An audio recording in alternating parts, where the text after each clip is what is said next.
મોદીની રેલી અંગે ઘમાસાણ વધી રહ્યું છે। વારાણસીમાં નરેન્દ્ર મોદીને 8 મેના રોજ બેનિયાબાગમાં સભા સંબોધિત કરવા તથા ગંગા પૂજન માટે મંજૂરી નથી મળી, ત્યારે આ મામલે ભાજપે ચૂંટણી અધિકારીઓ પર પક્ષપાત કરવાનો આરોપ લગાવ્યો છે।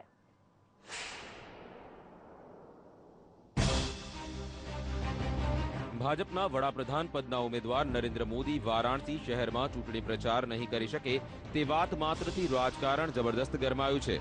જિલ્લા વહીવટી તંત્રએ મોદીને બેનિયાબાગ અને રોહનિયામાં રેલીને મંજૂરી આપી નથી। જો કે તેઓએ આ માટે સુરક્ષાનું મુખ્ય કારણ આગળ ધર્યું હતું। આ તરફ ભાજપે આરોપ લગાવ્યો હતો કે મોદીને ચૂંટણી પ્રચાર કરતા અટકાવવા તથા લોકો સુધી પહોંચતા અટકાવવા આ પ્રકારની હરકત કરવામાં આવી છે। જો કે બીજેપીના નેતા અરુણ જેટલીએ રેલી પ્રતિબંધ પાછળ ષડયંત્ર હોવાનું બતાવ્યું હતું, તો સાથે ગુરુવારે ભાજપ બીએચયુ ગેટ બહાર ધરણા કરશે તે અંગે પત્રકાર પરિષદ યોજી જણાવ્યું હતું। न बेनियाबाग की परमिशन हमारे पास है, गंगा पूजन के संबंध में हमें कहा गया कि अनुमति नहीं मिल सकती। इस होटल में 150 बुद्धिजीवियों के साथ मीटिंग है, उसके लिए वो शहर में आएंगे और इसलिए मैं शहर में ड्राइव करने की परमिशन नहीं दे सकता। तो क्या नरेंद्र मोदी जी की वाराणसी शहर में एंट्री बैंड है? इसलिए मित्रों, हमने तय किया है कि कल सुबह 11 बजे बीएचयू के बाहर लंका गेट पर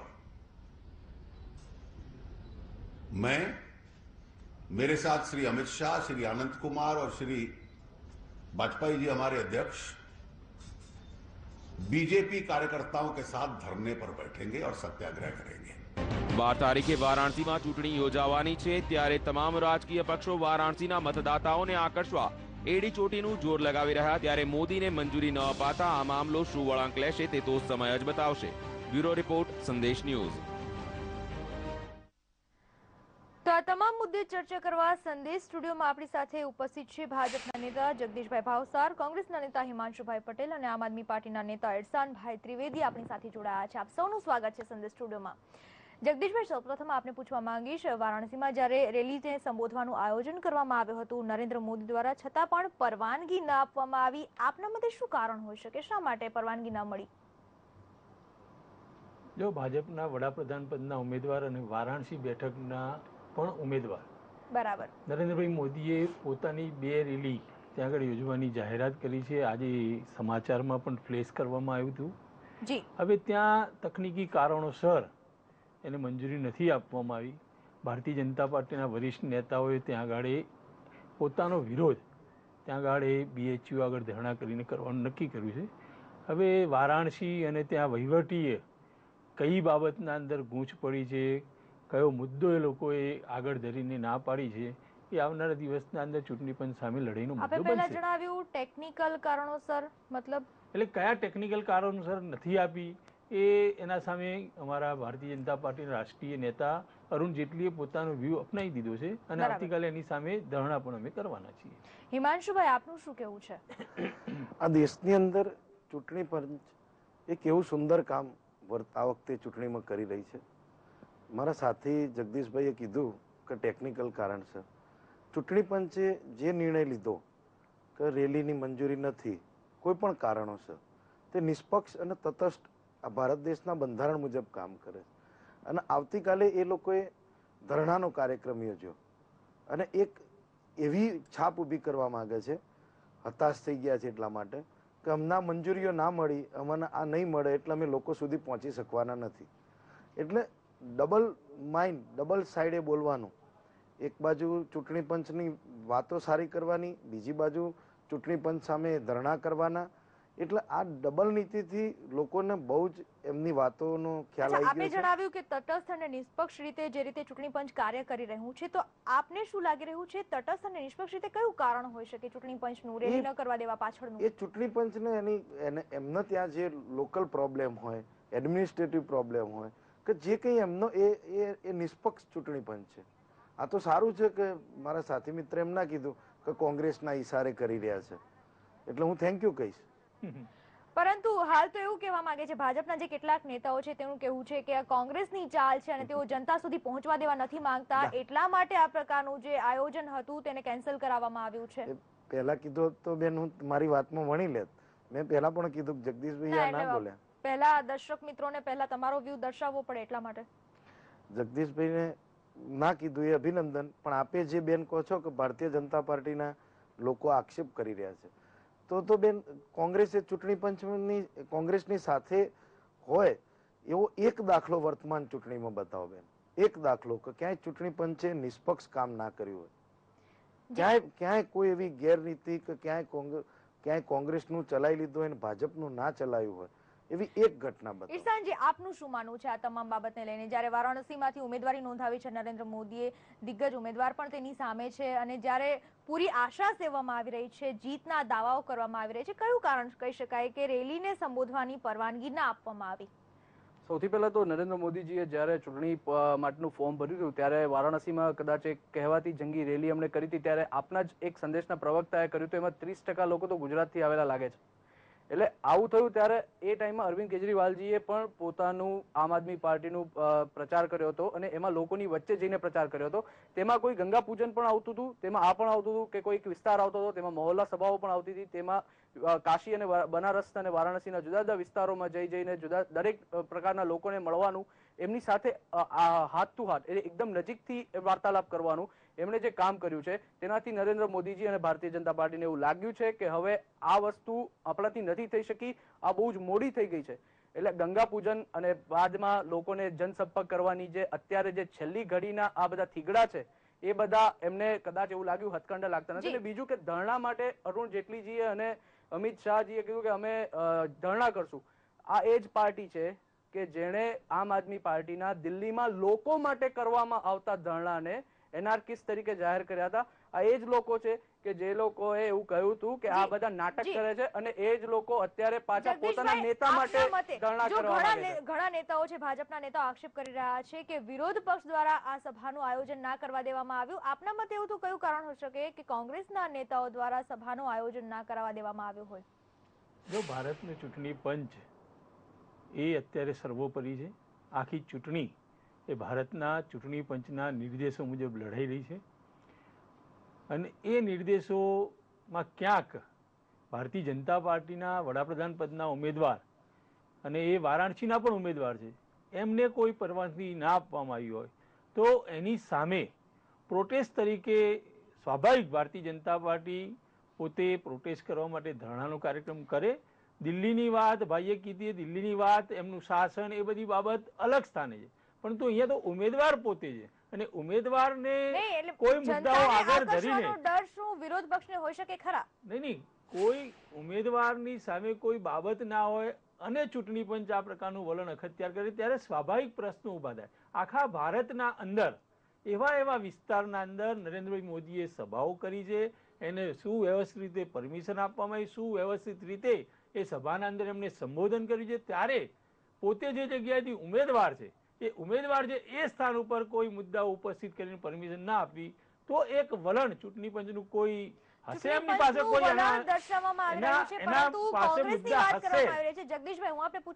કોઈ રાજકીય પાર્ટી આની અંદર ઇન્ટરફિયર થાય અને ચૂંટણી પંચ એ પ્રકારે કામ કરે એ માની શકાતું નથી. પરંતુ છેલ્લા 30 તારીખ પછીના ફેઝના અંદર ક્યાંક ને ક્યાંક ઉત્તર પ્રદેશની અંદર ચૂંટણી પંચ અથવા તો પોલીસ અથવા તો જે સશસ્ત્ર સેના એ ક્યાંક જવામાં અથવા તો તકેદારી જાળવવાના અંદર ક્યાંક કૂણી પડી છે. એની સામે વડાપ્રધાન પદના ઉમેદવારે પણ ચૂંટણી સભાના અંદર પણ વાત કરી હતી કે ભાઈ નિષ્પક્ષ ચૂંટણી દેશના અંદર થાય જરૂરી છે. આપના મતે વિરોધ પક્ષનો આ બાબતમાં કોઈ જ હાથ નથી? વિરોધ પક્ષ આના અંદર ક્યાં આવવાનો છે? ચૂંટણી પંચ આ પ્રકારની પરમિશન ના આપવાનો નિર્ણય કરે છે, એમાં વિરોધ પક્ષ ક્યાં આવવાનો છે? જી હા, આપ શું કહેશો હિમાંશુભાઈ કે જ્યારે સમર્થન મળી રહ્યું છે ક્યાંક ને ક્યાંક, પરંતુ કોંગ્રેસ પક્ષને થોડી રાહત થઈ છે ખરા કે જે લોકોને આકર્ષવાની જે સભા હતી કદાચ હવે તે કેન્સલ થઈ છે, લોકોને પોતાના તરફ આકર્ષી નહીં શકે જ્યારે વોટિંગ છે હમણાં તાજેતરમાં જ 2 દિવસમાં? બેન, આ તો એક પ્રક્રિયા છે, 2 સભા વધાર કરવી ઓછી કરવી. છેલ્લા 1 વર્ષથી આખા ભારતની અંદર નરેન્દ્રભાઈની સભાઓ હોય કે કોઈ પણ રાષ્ટ્રીય નેતાઓની સભા હોય તો સત્તાધારી પક્ષ અને જ્યારથી આચારસંહિતા આવી છે ત્યારથી કોઈ આખા દેશની અંદર પહેલી વખત એટલી સુંદર ચૂંટણી વ્યવસ્થાનું આયોજન થયું છે કે ક્યાંય કોઈને ફરિયાદ નથી.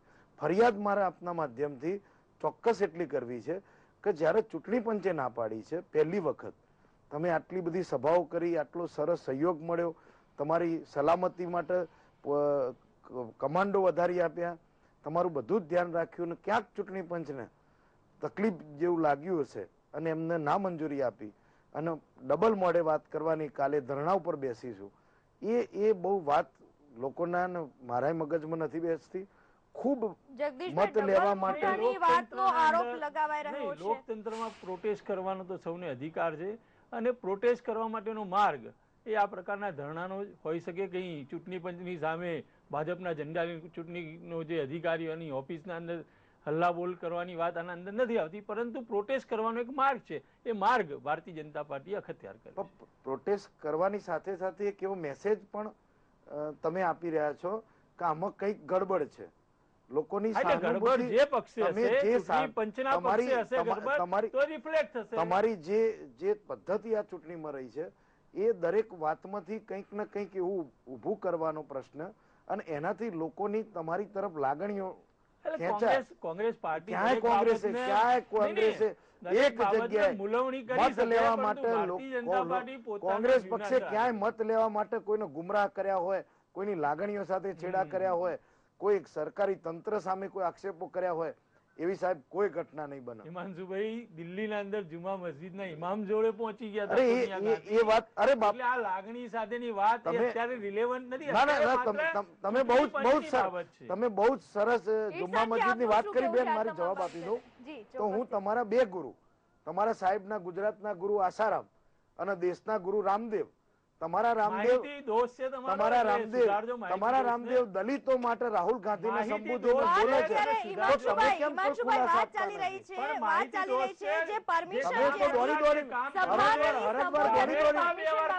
હરદ્વારમાં દોડી દોડીને પહોંચી જતા. તમે કીધું તમે જુમ્મા મસ્જિદ તમને કેમ મસ્જિદ યાદ આવે છે? તમે મસ્જિદ ના મંદિર ના નામે મત લેવા કામ આપ મુદ્દાથી ભટકી રહ્યા છો. ઈરશાનભાઈ આપનું શું કહેવું છે? મારે ખાલી એટલું જ કહેવું છે કે અમે પૂછેલા 16 સવાલો એનો જવાબ જ્યારે ના આપ્યો, અમે ગયા એમને મળવા ત્યારે મળવાનો સમય ના આપ્યો, અમને અમુક વિસ્તારોમાં જવા ના દીધા, જ્યારે અમે એ બાબતમાં બોખલાહટ આટલી બધી રજૂ નથી કરી, ત્યારે એવા કયા પ્રોબ્લેમ થઈ ગયા કે એક રેલીની પરમિશન ના આપતા જ આટલી બધી બોખલાહટ ઊભી થઈ ગઈ? જો ખરેખર એવું માનવામાં આવે કે આ ભારતીય જનતા પાર્ટી ખરેખર લોકો વચ્ચે જવા માંગે છે તો એ ગયા જ હતા. રામ મંદિરનો મુદ્દો પણ એમણે ઉઠાવ્યો હતો. અત્યારે રામના નામે હજારો ને કરોડો ને અબજો રૂપિયા જે લોકો ચાવી ગયા છે એનો હિસાબ આપી દે તો જનતા ઓટોમેટિક એમની પાસે જશે, પરંતુ એમની પાસે એવા ભેગા કરેલા રામ મંદિરના નામે ભેગા કરેલા કરોડો અબજો રૂપિયાનો કોઈ હિસાબ જ નથી. તે પૈસા આ બધા નેતાઓ ચાવી ગયા. પરંતુ હાલ તો એવું લાગી રહ્યું છે કે લોકો સાથે જે સીધો સંપર્ક કરવાનું તેમનું આયોજન હતું, જે સભા હતી તેને રદ કરવામાં આવી છે, તેને મંજૂરી ના મળતા હાલ તો ભાજપમાં પણ થોડો ઘણો અસંતોષ જોવા મળી રહ્યો છે, અને તેના માટે જ આવતીકાલે પ્રદર્શનનું આયોજન, ધરણાનું આયોજન કરવામાં આવ્યું છે. અને આ જ વિષય પર આપણે હજુ વાત કરીએ તે પહેલા લઈશું બ્રેક.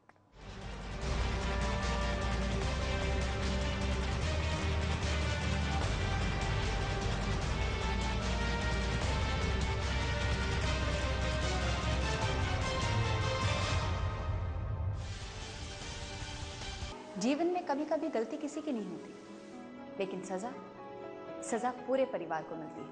ब्लड प्रेशर, डायबिटीज के पेशेंट्स को लकवा और पक्षाघात यानी पैरालिसिस हो जाता है.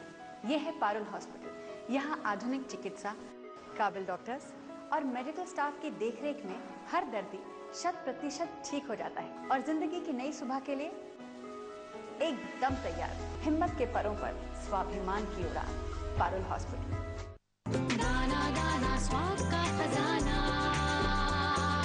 दाना दाना प्रोटीन से भरपूर Lakshmi तुअरता. The Kalupur Commercial Cooperative Bank Limited, Gujarat का नंबर 1 कोऑपरेटिव बैंक. हमारी आकर्षक सुविधाओं का लाभ उठाइए और कीजिए आपके सपने सच. विश्वास का अटूट बंधन. Kalupur commercial cooperative bank limited. नुकसान होने से बचाओ वरना बाद में पछताओ. साधारण टूथपेस्ट में मौजूद हानिकारक केमिकल्स आपको नुकसान पहुंचा सकते हैं. वीको वज्रदंती में है 18 गुणकारी जड़ी बूटियां. वीको वज्रदंती की शक्ति अपनाओ वरना बाद में पछताओ.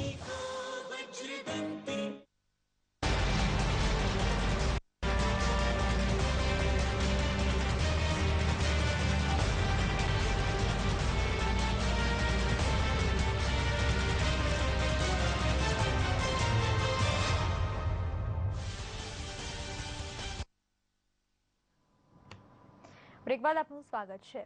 લોકસભા ચૂંટણીમાં 8મા તબક્કાનું મતદાન થયું, જેમાં 7 રાજ્યના 64 બેઠક માટે મતદાતાઓએ પોતાના મતાધિકારનો ઉપયોગ કર્યો.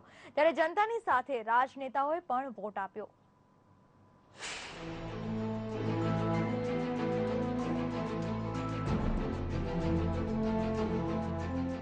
કોઈ પણ ચૂંટણીમાં મતદાનનું શું મહત્વ છે તે દરેક નેતા સારી રીતે જાણે છે.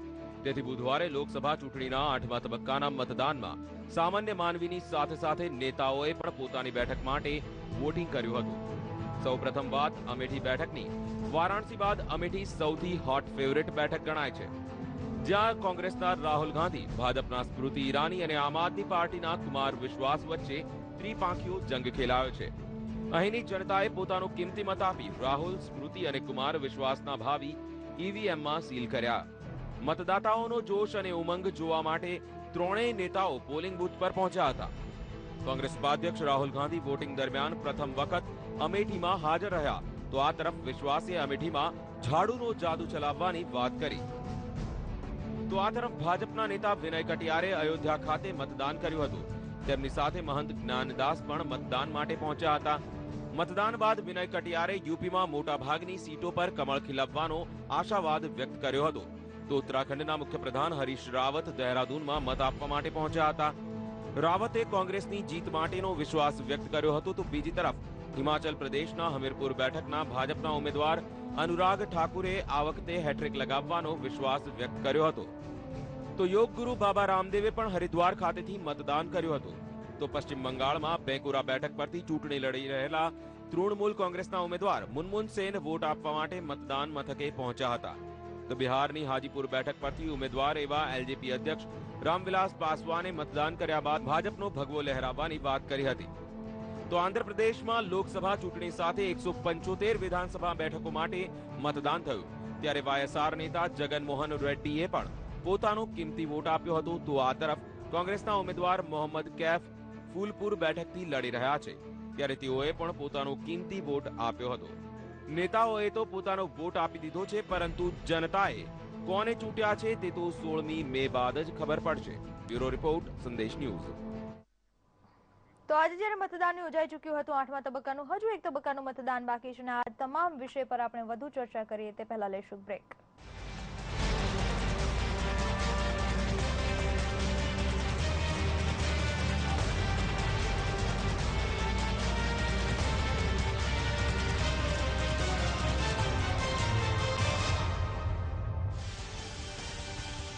दाना दाना स्वाद का खजाना, दाना दाना प्रोटीन से भरपूर लक्ष्मी तुअर दाल। सांगी सीमेंट अपना स्वप्नों ने आपे नक्का स्वरूप। सांगी सीमेंट, सादी नहीं सांगी मांगो। डैड, आपकी चप्पल ले लूं? कविता के साथ पिक्चर देखने जा रहा हूँ। अरे वो मेरा ऑफिस चप्पल है, उसे कहना है कि ये चप्पल मेरा है। पैरागॉन ऑफिस चप्पल, स्टाइल्स जो दुनिया देखे।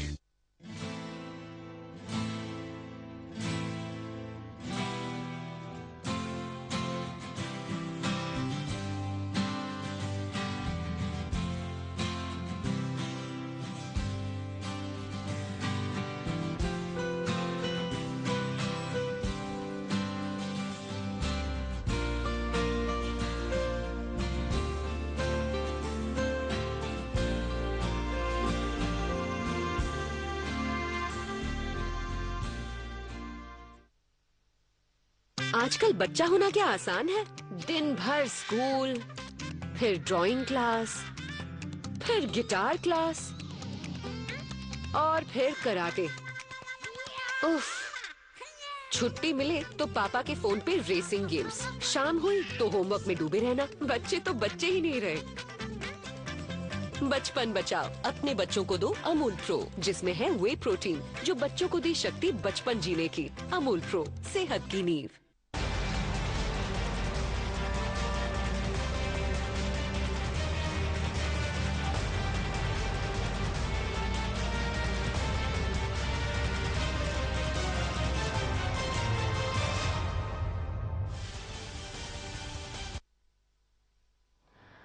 આજે જ્યારે લોકસભા 2014ની ચૂંટણીનો 8મા તબક્કાનું મતદાન યોજાયું હતું, ખાસ અમેઠીની વાત કરવામાં આવે, અમેઠીમાં 3 દિગ્ગજ ઉમેદવારો મેદાનમાં છે. એક તરફ છે રાહુલ ગાંધી, એક તરફ છે સ્મૃતિ ઈરાની, સાથે જ આમ આદમી પાર્ટીના કુમાર વિશ્વાસ મેદાને છે. ત્યારે આજનું શું ચિત્ર હતું, આ વિશે આપણે ચર્ચા કરીશું. આપણી સાથે જગદીશભાઈ પણ જોડાયેલા છે, હિમાંશુભાઈ પણ જોડાયેલા છે.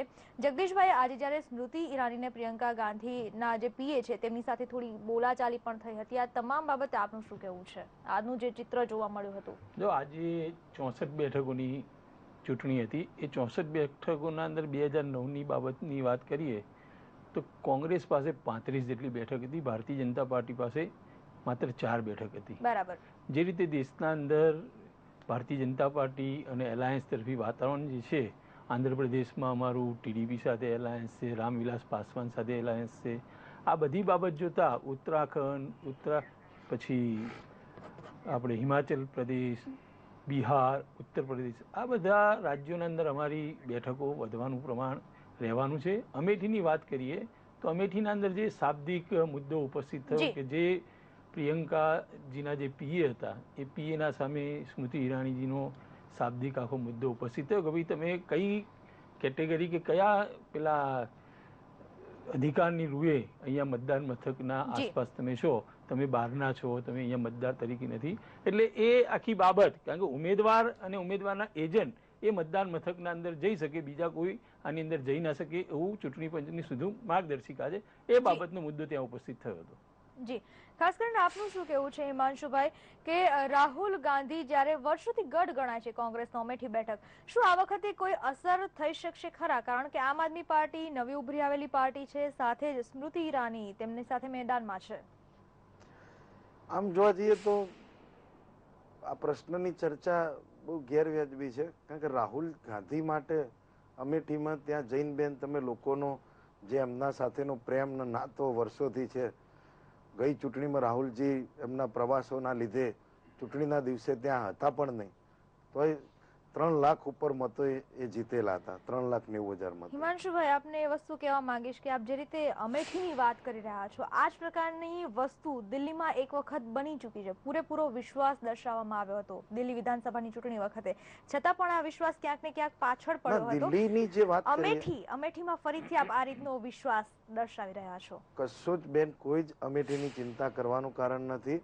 દિલ્હીમાં જે બન્યું હતું એ દિલ્હીની અંદર 15 વર્ષનું શિલાજીનું સુંદર શાસન હતું, પણ એક દીકરી ઉપર થયેલો અત્યાચાર, ખરાબ અને શર્મનાક ઘટના, અને જે કેજરીવાલજીએ નન્નાજીએ ત્યાં આંદોલન ચાલુ કર્યું, પાછલા બારણે ભારતીય જનતા પાર્ટી એમને સપોર્ટ કરતી હતી, અને એ આંદોલને આખું એક રાજકીય પાર્ટીનું, આમ આદમી પાર્ટીનું આપનું કહેવું છે કે પાછળના બારણેથી ભાજપ આમ આદમી પાર્ટીને સમર્થન કરી રહ્યું છે, પણ જ્યારે એમને એમ લાગ્યું કે આપ પાર્ટી બાપ બની રહી છે. ઈરસાનજી, હવે આપનું શું કહેવું છે? જે રીતના આક્ષેપો લગાવવામાં આવી રહ્યા છે, આમ આદમી પાર્ટી જે શબ્દ વાપરવામાં આવે છે, કદાચ હું નહીં બોલી શકું. એટલે આમાં એવું છે કે ભાજપ અને કોંગ્રેસ તો એવું છે કે આવો ભાઈ આપણે બે સરખા, કારણ કે ભ્રષ્ટાચારમાં બે હરખા. વસ્તુ એવું છે કે હું સૌથી પહેલા તો અમેઠીની વાત કરું, કારણ કે અત્યારે કદાચ મુદ્દો અમેઠીનો વિશેષ છે, એટલે હું એવું ચોક્કસ કહીશ કે અમેઠીનું વાતાવરણ કોંગ્રેસ માટે માફક નથી રહ્યું. અમેઠીનું વાતાવરણ કોંગ્રેસ માટે માફક નથી રહ્યું, કારણ કે છેલ્લી ઘડી સુધી રાજકુમારે પણ યાચક બનવું પડ્યું. એટલે આમાં એવું વસ્તુ છે કે છેલ્લી ઘડી સુધી રાહુલ ગાંધીએ જે કેવા વ્યક્તિ છે, કે જેવા નેતા છે કે જે અમેઠીમાં પોતાના 5 કે 10 વર્ષના કાર્યકાળમાં કદાચ બહુ હાજર જ નથી રહ્યા, અમેઠીમાં માંડ 2 કે 3 વાર મુલાકાત લીધી. એમણે જે દલિતના ઘરે જમવાનું ખાધું, હજી પણ દલિત જ છે, હજી પણ ચૂંટણીમાં છે. 16મી મેના રોજ બહાર આવશે. સમયના અભાવે આપણે ચર્ચાને અહીં જ વિરામ આપવો પડશે. ઈરસાનભાઈ, જગદીશભાઈ, હિમાંશુભાઈ, આપ તમામ અહીં આવ્યા, અમારી સાથે ચર્ચામાં જોડાયા, એ બદલ આપનો ખૂબ ખૂબ આભાર. તો હાલ તો 8મા તબક્કાનું મતદાન પૂરું થઈ ચૂક્યું છે. આગામી સમયમાં 16મી મેના રોજ પરિણામો આવશે, ત્યારબાદ ખ્યાલ આવી જશે કે જનતા કોના પર પસંદગી ઢોળે છે. તો મારી વિશેષ રજૂઆત અંતર્ગત અત્યારે બસ આટલું જ. વધુ સમાચારો માટે આપ જોતા રહો સંદેશ ન્યૂઝ. નમસ્કાર.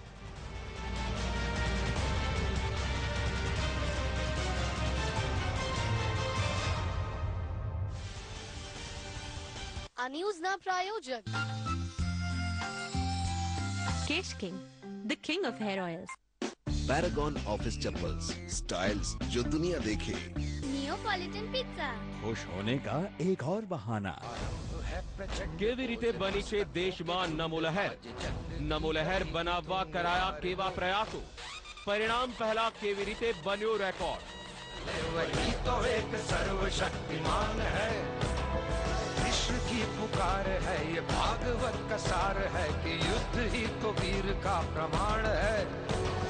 कौरवों की भीड़ हो या पांडवों का नीड़ हो, जो लड़ सका है वो ही तो महान है। हवा का रुख साफ दिखता है, मौत अंत है नहीं तो मौत से भी क्यों डरे। નરેન્દ્ર મોદીના ચૂંટણી પ્રચારનું પોસ્ટમોર્ટમ। आरंभ है प्रचंड बोले मस्तकों के झुंड, आज जंग की घड़ी की तुम। પ્રચંડ પ્રચાર જુઓ આજ રાત્રે 9:30 કલાકે।